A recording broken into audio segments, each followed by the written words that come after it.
Good morning, I'm Jaden Jefferson, and welcome to Community Focus. And this week, I have a special guest to tell me more about early childhood education here in Lucas County, and I'm joined by Reverend John Jones. Good morning. Good morning. How are you, Jaden? I'm doing good, thank you. So first, tell me, HOPE Toledo had made a $20 million investment in early childhood education. So how significant was that in your eyes? Wow, it's extremely significant. When you think about where we are as a community, but more importantly, where our children are now more than ever, this investment is necessary. When you look at what COVID has done, not just here in Toledo, but across the country, it's really clear that a couple things. One, children need access to high quality early learning experiences, high quality childcare provision, but then also our providers of that care need to get the type of support.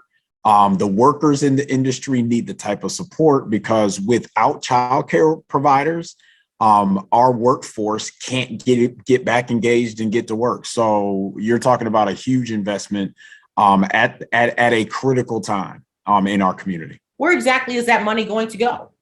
So first and foremost, the dollars go directly to our child care providers. So through this demonstration project, we're doing a thing called classroom-based funding that gets a little bit into the weeds, but we're saying, hey, we're going to identify those providers that are providing this service already. They've already gone through a vetting process, and we were able to identify them and then ask them to open up a classroom so that they can fill that classroom with primarily 4-year-olds.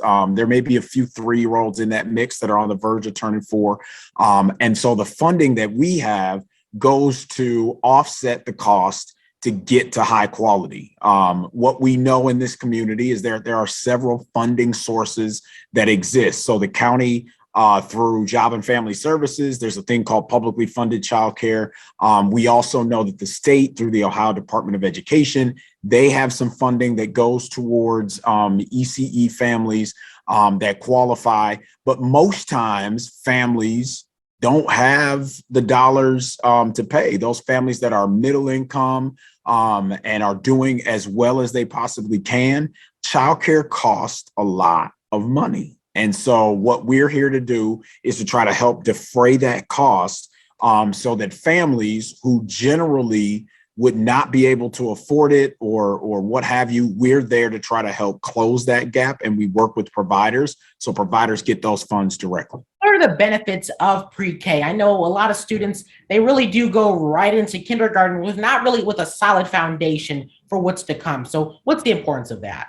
Man, it is arguably one of the most critical things we could do. You mentioned one of the important pieces is the preparation for kindergarten.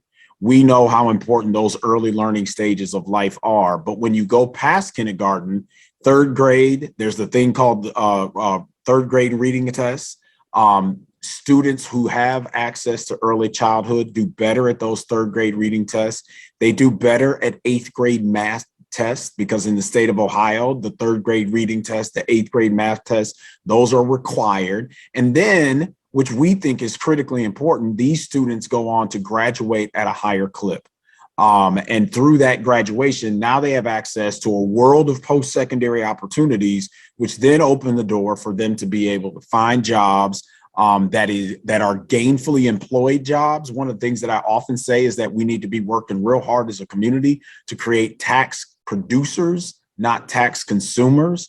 And at the end of the day, when you have a better educated workforce, now you're able to be able to employ them. They're able to find jobs. They're able to take care of their family.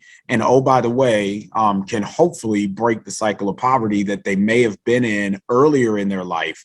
But it gives our workforce, it gives our employers in Toledo the opportunity to be able to identify those excellent candidates for jobs. And it all starts in the early learning spaces. Can we expect any more significant announcements from HOPE Toledo in the coming weeks and months?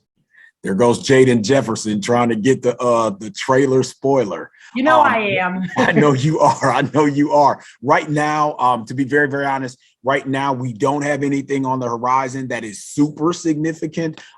Every single day, we're able to identify some new providers and new kids to go into our programs. We clearly are excited by that. We continue to do really great work on the promise side of the house with our post-secondary kids, our students that are in college and beyond, those from Scott High School. So we're always looking for ways to support our community and for ways to gather support.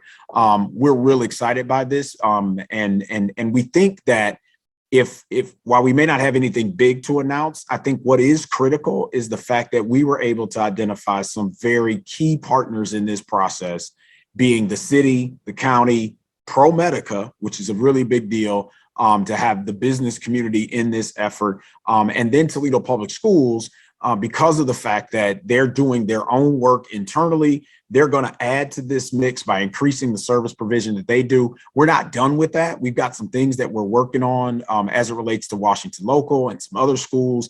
So there's some really good things that are coming down the pipe. I won't say they're big announcements, but it's things that have been going on all along. But the partnership is key, Jaden, and we're really excited to be able to have those partners with us at the table, because typically you can't get them all in the room at the same time. And so we're thrilled to have that. Reverend John C. Jones of HOPE Toledo, thank you so much for your time. Jaden, thank you, man. Thank you. You have a good one.